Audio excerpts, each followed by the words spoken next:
Well, another happy day, another present moment. Now here in Taiwan.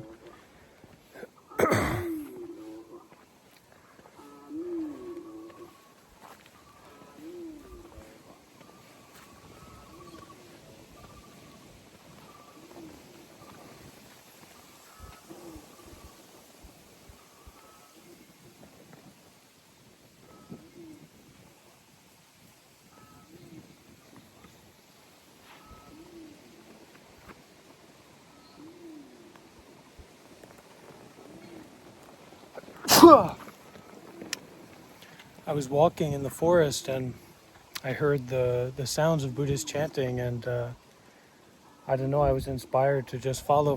So I found myself crawling and climbing and struggling.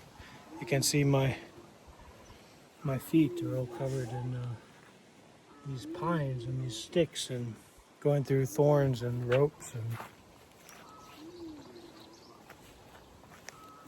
I wound up, trekking, going through all that and just keep going, even though it was quite difficult and hopeless at times. And, step by step, I'd see some landmarks, some pointers that I was going in a safe direction or a right direction. And the biggest pointer was hearing the sounds of Buddhist chanting. And that's, for me, that's something I know that will always be safe. Doesn't mean you're going to get a 5-star treatment when you show up there, but there's a quality of equanimity and a responsibility of safety that Buddhism holds, and the tradition tends to carry that really well. You're not going to a place where you'll be in danger.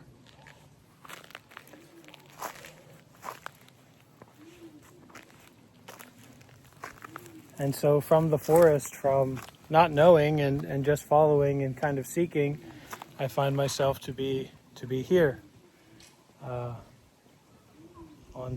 mountain in Taiwan, similar to the stupa in Thailand.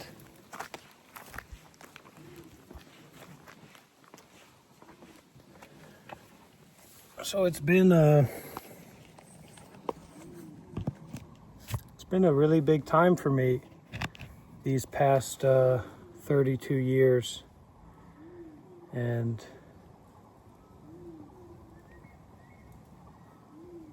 really I'm mostly speechless about all of it.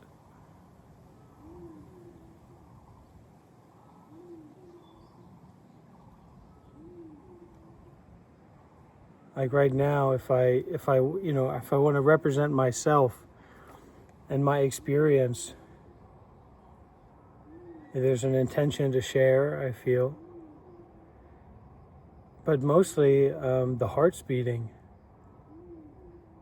as sounds are sounding, Buddhist chanting out there. The seeing, feeling sweat on my body, on the body.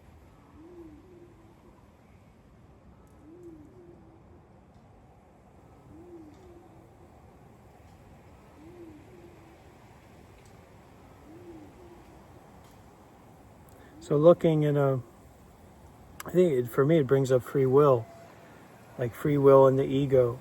Because sometimes people debate about, does free will exist or not?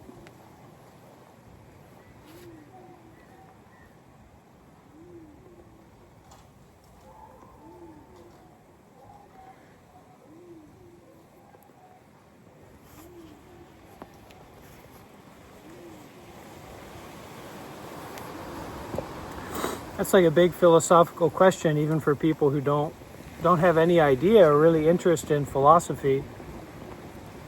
Sometimes people are curious about that question. Is there free will or not? And my response to that, it's always the parameters that you set, how you look at it.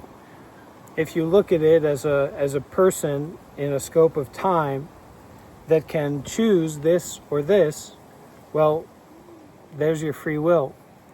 But if you look at it in terms of the interconnection of everything, then there's not really a separate self-entity that can pick and choose, that has free will or has an ego.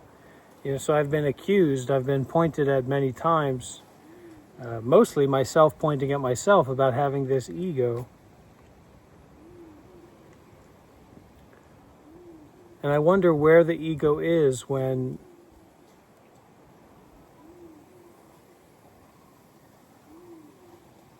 there's value given to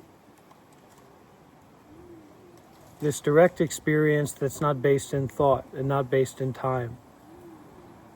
And how much value does that really have in terms of interpersonal relationships, or, for me, my relationship with myself? This experience of no self. The monk here who rescued me, he just come over. 阿弥陀佛法师。阿弥陀佛。 All right. 你吃怎么样？ Oh, okay. Go to eat. Sure. Yes. 我们一起吃好不好？ Yes, yes. Shishi. Let's go to eat, 法师。